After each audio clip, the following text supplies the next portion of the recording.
Hey everyone, this is Christian Heimel, host of Press Row. Thanks so much for listening to the following broadcast, courtesy of Public House Media. Hi, this is Emily. This is Lindsay. And this is Elizabeth, co-hosts of Beauties and Headcanons here on Public House Media. Thanks for listening to the following broadcast on Public House Media. Once you are done with this episode, we hope you'll come check out our show, Beauties and Headcanons, where we talk nerdy to you about fandoms, fan fiction, and all pop culture for nerds that you can think of. A new show comes out every Friday.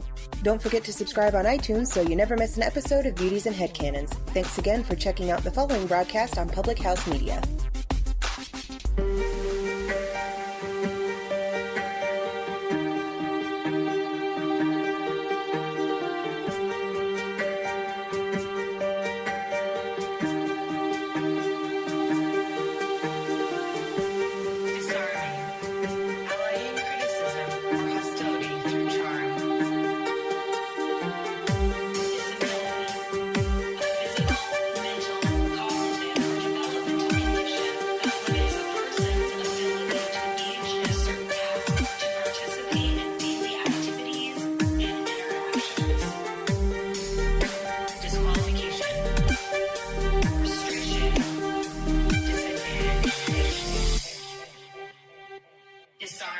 Disability. Are you gonna start? Disarming disability! Okay, ready? Yeah. Oh, hello, and welcome to Disarming disability! Do we get like count? I'll say welcome to, and you say disarming disability. Okay, we can do that. Okay, ready? Oh, hello, and welcome to Disarming disability! Yay! Yay! What's new? What's going on, Sarah? You're here that you are on an adventure. I am on an adventure. I decided at some point in my life that it was going to be a good idea to move to 5 states in 12 months. So I'm on this little adventure. I'm finishing up the last bit now. And so I left Chicago, which I'm really sad about. And I'm with my father, and we were driving from Chicago back to California. But I haven't been to Montana or Idaho yet. So we decided to do a little northern route and then hit Idaho and then dive south down to Nevada and California. So I'm halfway through that adventure now. It's been a lot of fun. Yes, we're here. So I'm in Idaho right now, which is really fun. I love that. And I got to meet Papa Tubbs while he was in Chicago. Yes. So. Yes, I'm sad I left Chicago too. I had a lot of feelings. It's hard. And again, that also comes with living in so many different states. So I started I finished up school in Boston as far as my in-class classes. And then so saying goodbye and appreciating the 2 years that I spent in Boston. And then I went to Philadelphia for the summer, which is what I've kind of been doing. I continue my life as a flight attendant there. So that's sort of like a high and bye, but I'll be back to Philadelphia. In fact, I'm going to Philadelphia in 3 days. So, hey. And working again as a flight attendant. So it'll be nice to link up with all my friends there, and the people that I love there, which is fun. And then I spent some time in Minneapolis for my first rotation. And so I met a lot of really wonderful people and then had to say goodbye to them. And then I had my second rotation in Chicago. And again, like I was hanging out with you and I met all these wonderful people and I just fell in love with everyone there. And I'm so appreciative of my placement. So it's hard. It's exciting to be in new places, but also really hard to say goodbye. Also, so that's been kind of nice to have the road trip adventure because we're driving. We spend maybe 6 or 7 hours driving, and I get to hang out with my dad and learn more about him, which is really fun, and see places I've never been to, and also just have time where I'm not emailing, I'm not in meetings. I can't do any of those things because I'm driving. I have to focus on the road. But and then I'm headed back to Sacramento, which is somewhere that I have not spent more than 7 days in the past 7 years. So I left it back in 2012, and so it'll be sort of a weird and fun. I'm welcome at a homecoming. And I'm doing my final rotation at my home hospital where I was a patient at with a lot of my team that I worked with. My hand surgeon will be my supervisor, and I'm going to be doing work for us, which I'm really excited about. I had an application in my email for a clinical research assistant, and that just sounds really exciting. Not assistant, just a clinical research application. So not even the assistant part. It just feels like I'm doing really cool things. So it's really fun to sort of come to the end of this whole grad school whirlwind of an experience. And so I'm really happy, but I also have so many feelings. I know. We're sad that you left us. Sarah, I mean, really, the joke was that you were our fourth roommate. She was here hanging with us. And anyone who's spent any time in Chicago in the space that I live in, you know that my roommates and I are really close. So if you come, you don't just get one of us, you get all three of us. And it's the beauty of being here in the apartment that I'm at. So we were sad to see you go too. But also the funny thing is the conversation here at 1W is that Sarah's coming back. Like we're talking about you as if you will be returning to us. So we hope that that's true. Who knows? I don't know. But we are talking about you as if you're coming back. Right. I hope so too. I've got good leads for potential jobs in Chicago. And it's kind of fun because Chicago is a place I had thought, even when I was in school, that's somewhere I could really see myself going because it's a base for my airline. And then there's different opportunities too in Chicago to work for OT. Of course I have to apply and get jobs. I'm not saying I'm granted anything, but it just seems like a nice blend for both of those spaces. So we'll see. Good. I'm glad to hear it. Yeah, and I'm glad that you get to do the fun road trip with your dad. I just think yeah, I'm just excited for the whole thing. She sent in a group text message to me and my roommates yesterday, a picture of her and her dad at Mount Rushmore. So cute. We're there. Me and Papa Tubbs. Yep, Papa Tubbs. So today we are going to talk specifically about, so last week we talked with Lawrence Carter Long about the overview of media, just like big picture, where we see where we see ourselves, that is disability in the media, but really what that means is where we don't see ourselves because we don't see ourselves. And why was that? And how does that work? And really just kind of the big picture of media. And this week we have a really exciting guest for you because she's an expert in a lot of things, which is what makes her so wonderful. But really her specific expertise has been being a teaching artist and being a teaching artist within art spaces and really learning how to make them inclusive for all different types of people. So how do you be a patron in a space where you are wanting to sit and enjoy a festival or a theater show or a live concert event? That is her area of expertise, right? So this is kind of the flip side of the coin. How do we be consumers when we are people who are living with disability? Today we have Talleri McRae, who is a theater artist, educator, and inclusion access specialist based in Louisville, Kentucky. In addition to her work as a visiting teaching artist for grades K through 12, Talleri currently offers her services as a consultant to organizations like Actors Theater of Louisville, Kentucky Arts Council, the Kentucky Center for the Performing Arts, and the Indiana Repertory Theater. Talleri is the co-founder of the National Disability Theater, alongside friend, colleague, co-founder, and advocate extraordinaire actor Mickey Rowe. So, Talleri, let's jump right in. Welcome, Talleri, to Disarming Disability. Thank you so much for being here with us. How is your day going today? I am fantastic. I get to talk with other disability nerds on purpose, which is great. That's our favorite thing to do, Talleri. So we're so happy to have you here and for you to bring your knowledge and your expertise to us. We are, yet again, the steep learning curve of a podcast is ever exciting. So we're thankful to our friends and experts who trust us enough to come hang out. Pleasure. I wanted to summarize that sort of last week on Disarming Disability, we talked a lot about making space for disabled bodies on screen and on the camera, on runway. And so we're sort of looking at the flip side of that is being able to access all of these media outlets as well. So what accommodations are being made to make entertainment spaces inclusive for guests coming to be able to consume the media? Well, I work primarily in live performance, theater mostly, but I also, because I work in professional theaters, I also have kind of ongoing professional conversations with other live performance venues like orchestras or ballets, things like that. So I can sort of speak about some of this quote unquote standard accommodations that might be offered. Let's assume that there is a venue. I'll use the Kentucky Center for the Arts in Louisville, Kentucky as an example, because they happen to be one of the most accessible spaces in the country. So they are a large performing arts venue in downtown Louisville.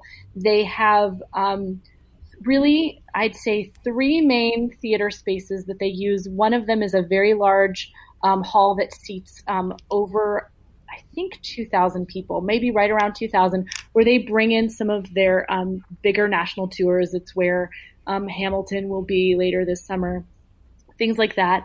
There's a smaller space at the Kentucky Center that seats about 700, and then they have an experimental black box space as well.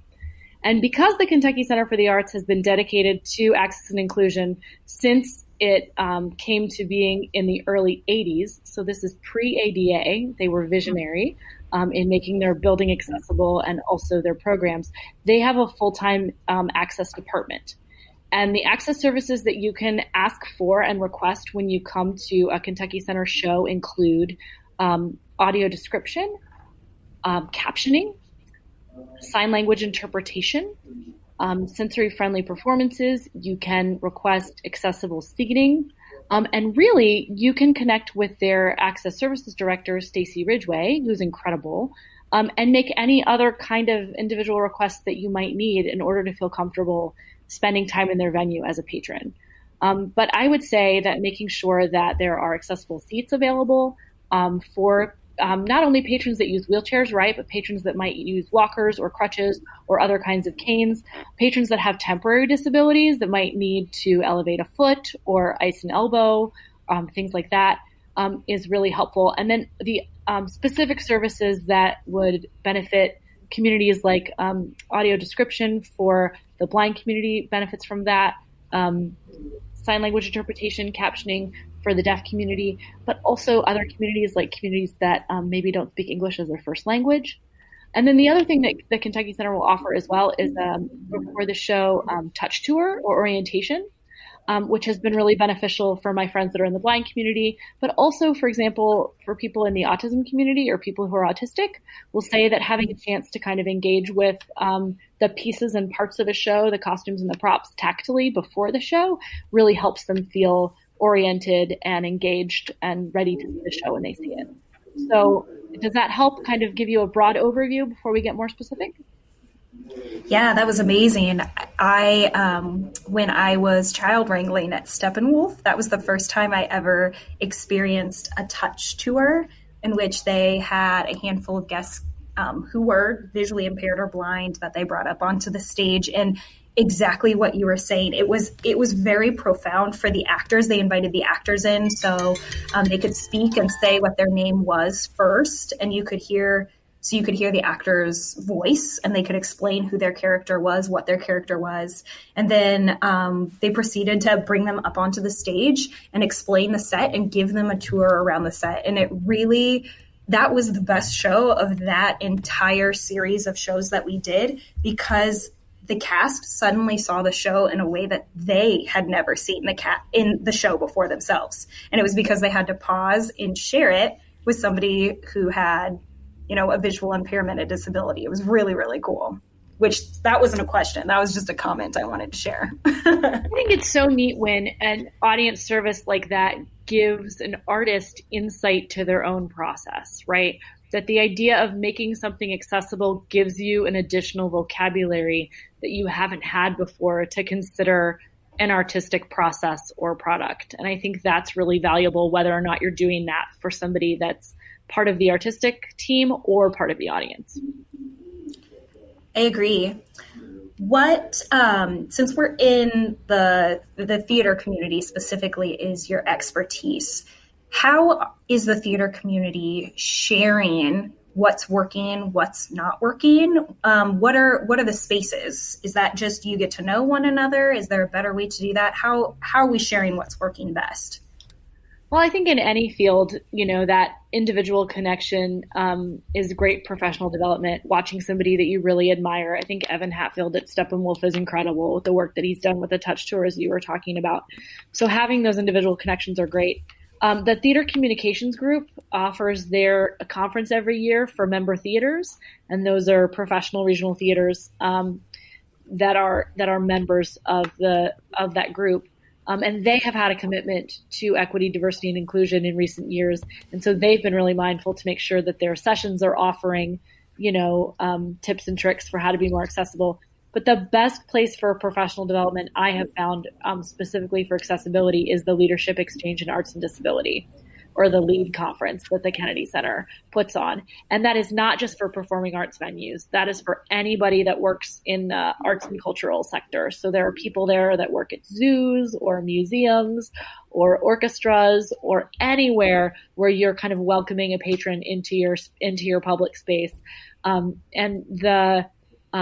What I like about that conference is that it was started over 20 years ago by a group of administrators with disabilities. So disability culture has always been at the center of that conference, and we are always learning from each other within the disability community. And of course, there are allies that join us as well, because allies are doing some really important work. But I just love that that the voice of people with disabilities is right at the center of LEAD and always has been since the beginning. We've been talking a lot about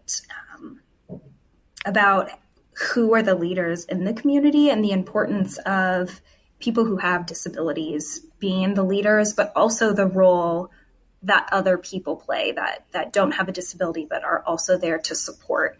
And I am wondering, when you are teaching or sharing with people who don't have the disabilities, is there a certain language that you specifically use? Is there a difference? How, I'm asking that question weird. How do you invite them into the space to be a part of it, I guess, is the question I'm trying to get at. So in my work, I find people that are really excited and enthusiastic about accessibility, but they don't always have the tools to know how to implement it. And one of the barriers that gets in their way in implementation is the fear that they are saying something wrong or saying something offensive or doing something wrong. So in practical terms, what that means is people avoid the conversation and they don't do anything. And then people that have been excluded from that space are still excluded because we're just kind of afraid to take the first steps. So the two words that I offer people when they are new to accessibility and really excited about it, I offer them the word accessible and I offer them the word accommodation. And when I talk about accessible, I say, this is really exciting, friends, because you don't have to know anything about an individual's disability, diagnosis, personal history to be able to make a space accessible for them. We're talking about creating a space that works for somebody else. And so you are the expert on your own space, right? You are the host, you are the super host, and they are the expert on their own experience. And together you can work as a respectful team. And that takes away sometimes this sense of obligation, which gets you into that weird, icky space of pity, right? Where you're thinking, oh, I wish that you didn't have a disability so that we didn't have to make things different for you, which is unproductive. So I say the given is that everybody is different, that everybody is going to have a need, and that our job as hosts is to know our space well enough to offer choices to the people that are coming into our spaces. And it is the person coming in's responsibility to communicate and know themselves well enough to know what might work best for them. And in an educational space, I think young people are still learning that. So one of the things we can do as adults is help them know how to advocate for themselves, how to know what works for them, how to know what accommodations work for them. But people really grab onto that sense of how can I make this space accessible for you? And the tool in my toolkit that I have to do that is a reasonable accommodation, right? That I can make an adaptation, an adjustment, a change to the environment, an accommodation that's going to make you feel more welcome, more comfortable, and more able to contribute in a really positive way.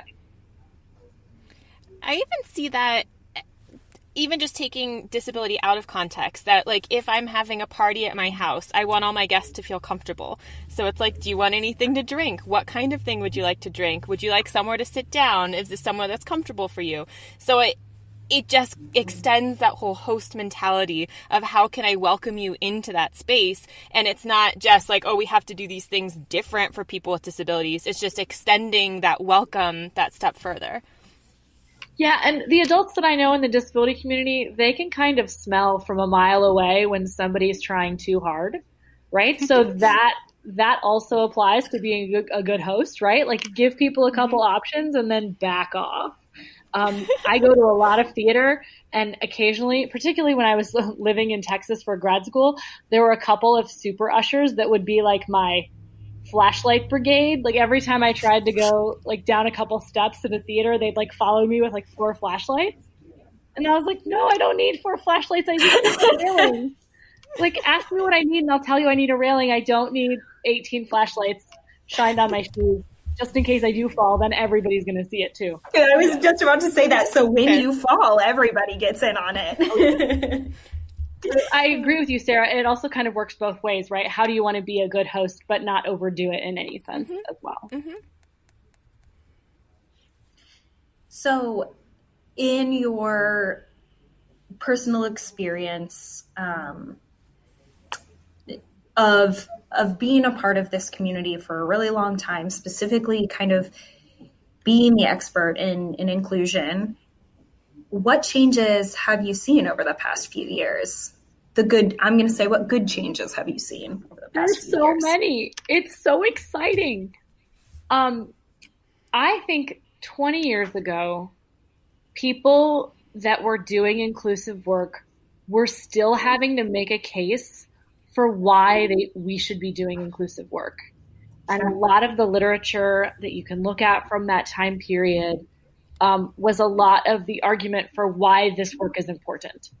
I am so pleased to say, I think really in the last decade, I have yet to meet a client that's like, oh yeah, we're okay being exclusive. It's cool, right? They're like, no, we'd like to learn strategies to be more exclusive. No, everybody wants to be inclusive. People know that that's important and they know there's a value to it. I think the idea of figuring out what tools they have in their tool belt is really key. So one of the trends that I have seen in the performing arts is the idea of customized experiences that really specifically address the needs of a specific community. And I'll use sensory-friendly performances as a great example of that. 10 years ago, there were a very small handful of theaters that were doing sensory-friendly performances. Even 7 or 8 years ago, it was kind of a new thing to talk about in the access world. And it has really just ballooned and mushroomed in the best way that now it's becoming standard practice.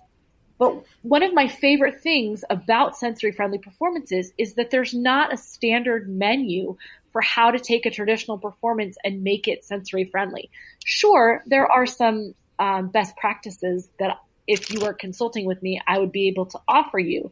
But the biggest piece of advice I would give you is to connect with your local autistic community, right? This past season, Actors Theater of Louisville, right here in Louisville, did a production of The Curious Incident of the Dog in the Nighttime. I am so proud to say that the director was committed to inclusion. We had an actor on the spectrum who played Christopher. In fact, the director, Meredith McDonough, who is an incredible human being, did not see any actors at any point in the rehearsal process that did not have autism. And the casting team didn't actually believe her. They're like, oh, so that's for general auditions, and then you mean for callbacks you'll see some neurotypical actors? And she was like, no. And so and it's a really demanding role, and it's not an easy role to cast. And she had lots of options from within the autistic community for casting that role. So that was huge. She decided not to make a huge deal about that to the press, which I thought was really classy of her. She's like, this is just how we do things. You don't make a press release if you cast an African-American in an African-American role, right? So why would we do that with this? Which was great. But she said, we're going to need some support. The staff of the theater is going to need some support, and we're going to need some support about how to make sure that the autistic community feels welcome not just for the performances, the sensory friendly performances, but for the whole process. So long story short, I said, okay, I know a lot about access, but I don't have autism. So I reached out, right? Nothing about us without us.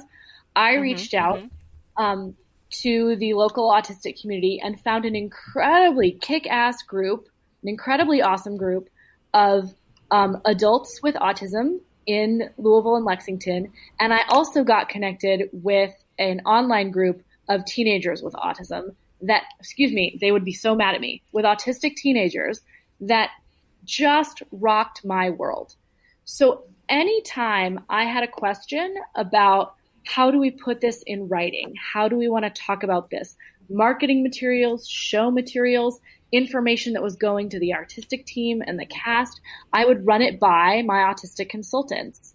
And they wouldn't all agree. I mean, I had 6 or 7 people on the list, and it was great because I wasn't just depending on one person to kind of represent a community. We would really have a great active dialogue about what that was like. There were 4 autistic people that came to visit rehearsal and talk to the director and actors. They helped with language for the sensory-friendly performances. They previewed the show to make sure that our materials for sensory-friendly performances made sense. But they were also really clear to me that they were not interested in being a part of our sensory-friendly performances, that they wanted to have an artistic input in one of our traditional performances. That was their request. So we said, okay. And we contracted with them to work with us on Teen Night, where we invited a group of teenagers to come see the play.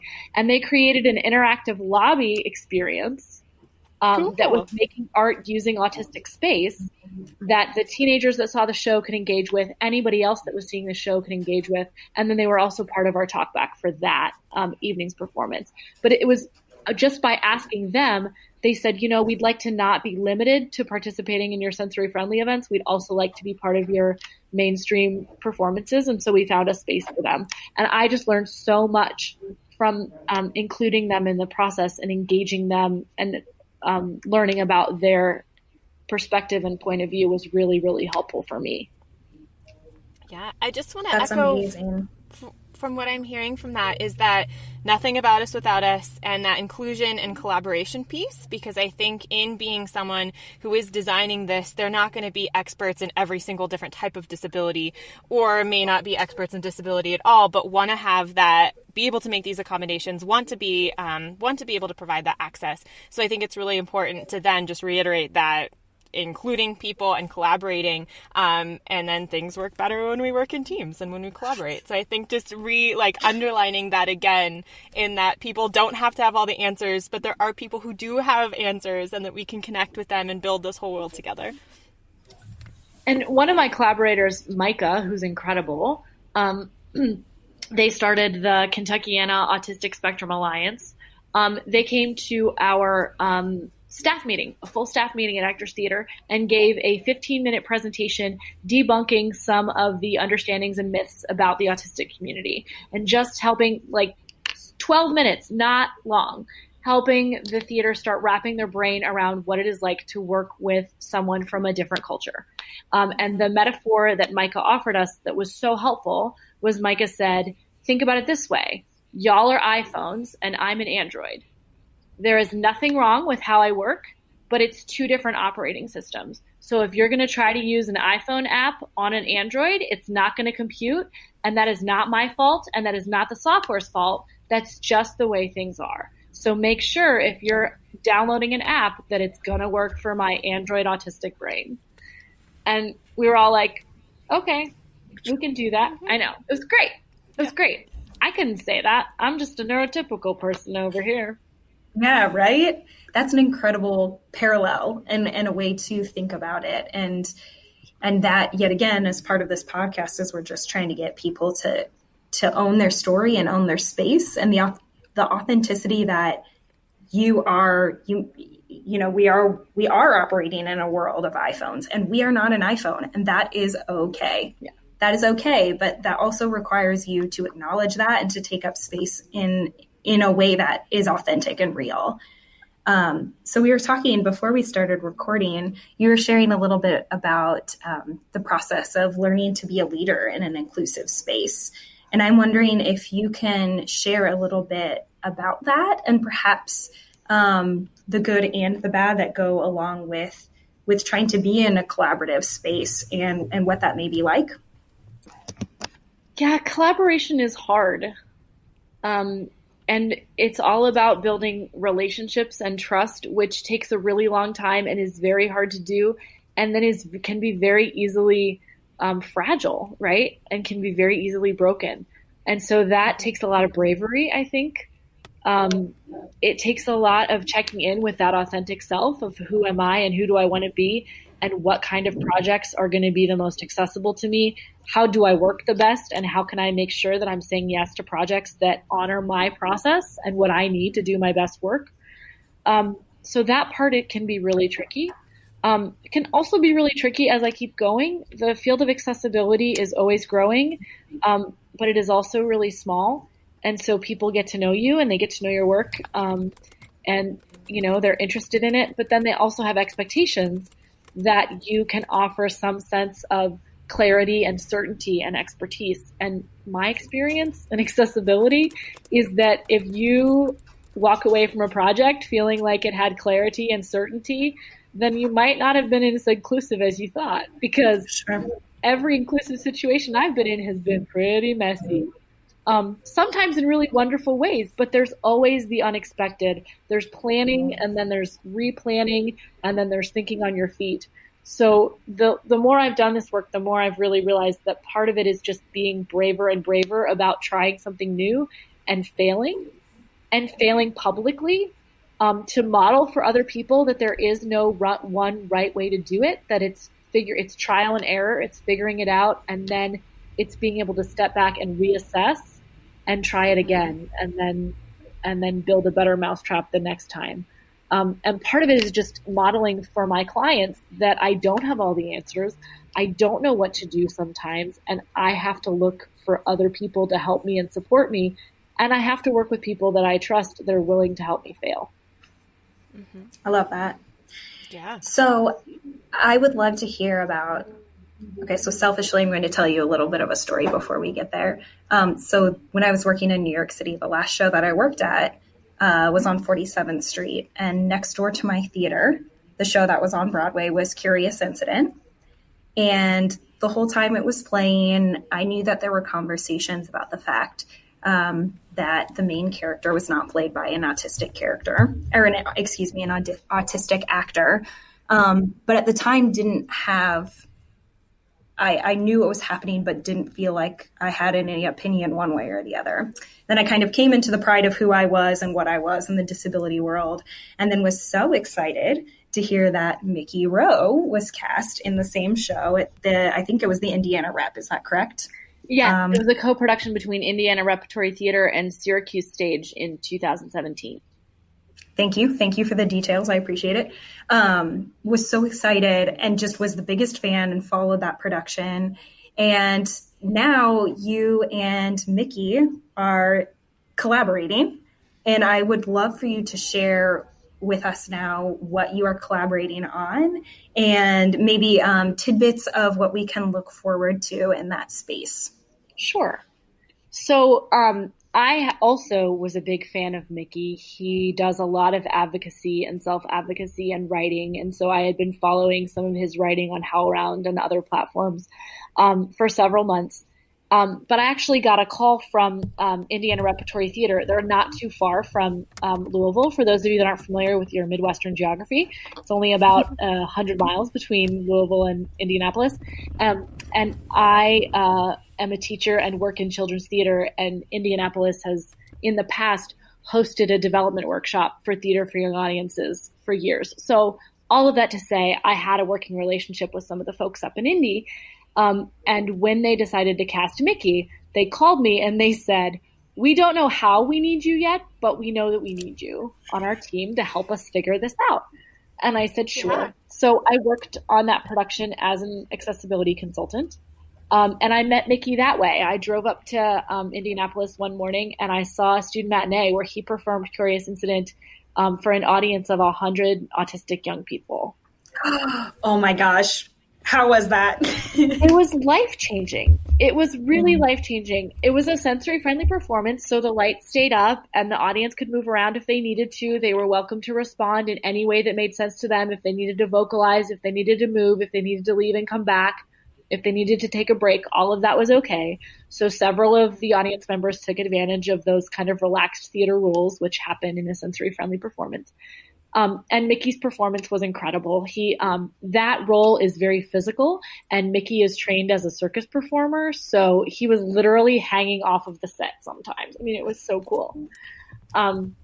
So he did an incredible performance. And then and then at the very end of that show, if you know the end of that show, the very last piece of it is the script actually says, like, be as dramatic as you can possibly be with the last 3 minutes of this play. And so Mickey did the last 3 minutes of the play on a unicycle. Yes. That's amazing. So after the show, he came out for a talk back, and he spoke so eloquently and so generously about being an autistic actor, about what it was like for him growing up.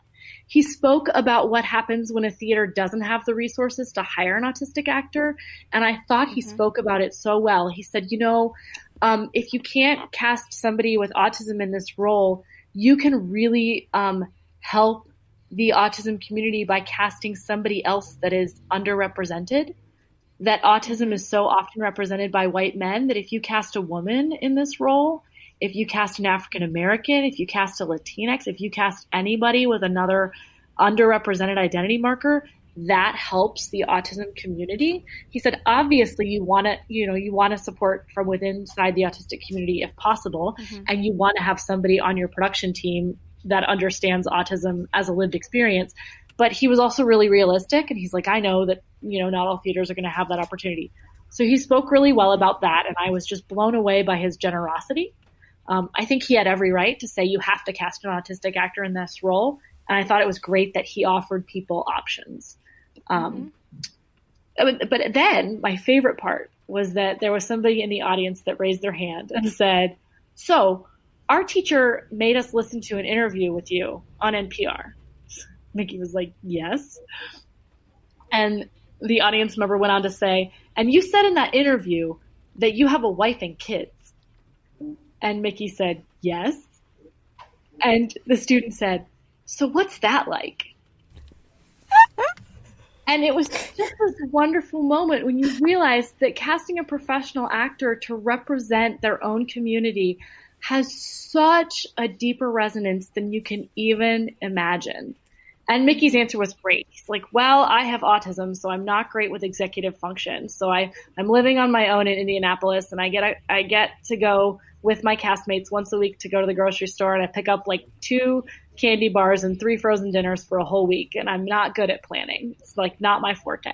He's like, but when you have a partner, your partner can go to the grocery store, and your partner can help pay the bills, and you can figure out what your strengths are and, balance that with your partners. And then he said, and having kids is just silly. It's just wild and wackadoo, and it's just the silliest thing in the world. So that doesn't matter if you have a disability or not, which as a parent with a disability, I also think is true. Like, you're just starting from scratch.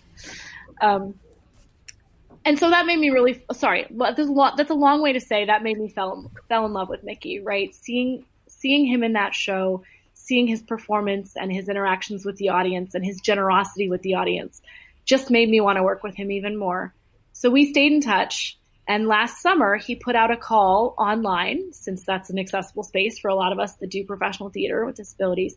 He said, what if we started thinking about a national disability theater that is in the same tradition as National Theater of the Deaf and Deaf West, right? Which are 2 companies that really think about the idea of what it looks like when you interpret a theatrical work through the lens of deaf culture, right? And he said, what if we did that not with specifically deaf culture, but with disability culture, with the umbrella of disability culture? And I wrote back and said, oh my gosh, that sounds amazing. I want to be involved. And before I knew it, Mickey had like a website, and he had a press release, and he had like all these things. He's like, okay, so we're gonna launch this and make this happen. Now, this is where Mickey and I work together as a team, because I am super shy about things like this. And if it was up to me, I would still be editing the private version of the website and like picking one word over the other word. And he's like, nope, it's going to press in a week. We're doing this. And we both felt a sense of urgency that now is a really good time in the world, that people are really receptive to this kind of work, that the theater community is ready for this kind of innovation. And so we felt really that this was a good time to do it. So Mickey's really helping me be brave and try it. It's a huge experiment. And we are standing on the shoulders of some incredible work that's been happening regionally in accessible theater and inclusive theater, professional theater, for decades. I mean, Denver, Seattle, DC, Chicago, these are all communities that have really exciting work that's already happening. So the idea of National Disability Theater is to offer those places a resource, a national resource where all of those regional practitioners can gather together. Mickey and I are really excited about a co-collaboration model where we partner with existing regional theaters that want to learn more about how they can make changes to their base infrastructure to make it more accessible for actors, designers, directors, employees, and audience members that have disabilities across the board. So National Disability Theater is really invested in three main things. One is employing artists and artisans with disabilities. Two is thinking about how we can tell stories in a theatrical way using disability culture as a lens. And three is to offer ourselves as a resource in the arts and disability sector. And one example of that is that our vision for our performances is that all of the performances include in some way the standard accommodations that I talked about at the beginning of this call, right? That all of our performances are sensory friendly, that all of our performances have either an option for captioning or ASL interpretation, that some kind of audio description is available for all of our shows, and that that's not an afterthought that is added to the show before it's produced, but that that's part of the artistic process. So that why doesn't the captioning become part of the projection design for the play? Why isn't the fact that it's sensory friendly just taken into account for the lights and the sound from the beginning? Because there's a huge range in how you can make something sensory friendly. And our view is to make as few changes to that experience as possible to make it accessible to as many people as possible. So that's the latest venture. It's requiring a lot of bravery.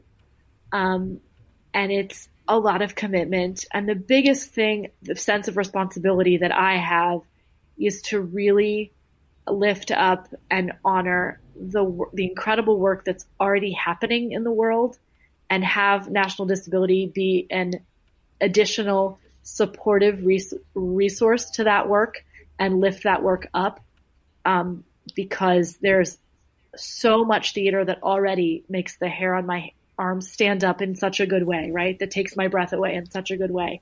And we want to make more of that. And we want to let other theater companies know how they can make more of that work.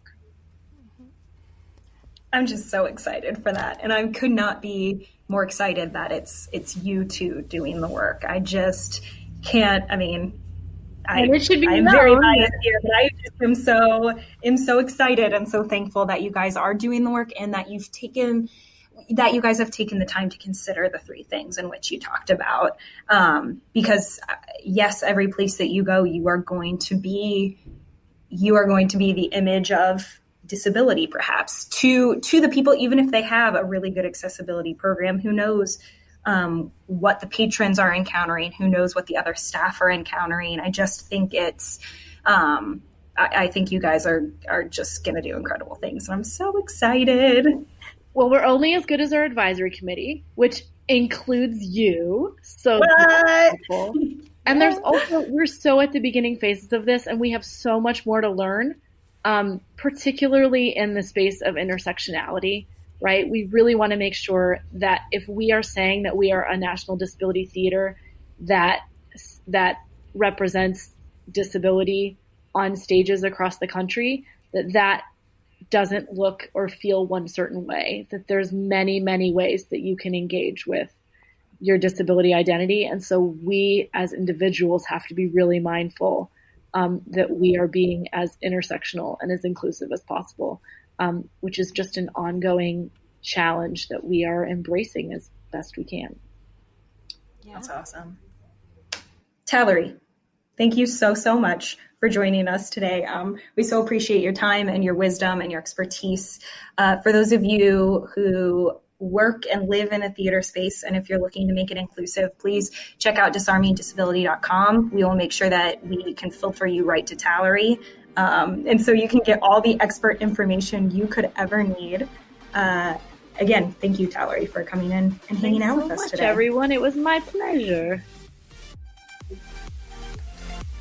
We want to give special thanks to our network, Public House Media, for our intro beats, Jason Barnes at Cybernetics, for our logo art, Patrice, you can find him at normalpersons.com, and Matt Meldrum and Ryan Louie, our two-handed technical team. Subscribe on Apple Podcasts or publichousemedia.org. Follow us on Twitter at disarmdisable. Follow us on Instagram and Facebook at Disarming Disability, and check out our website, disarmingdisability.com. See you next week. Bye.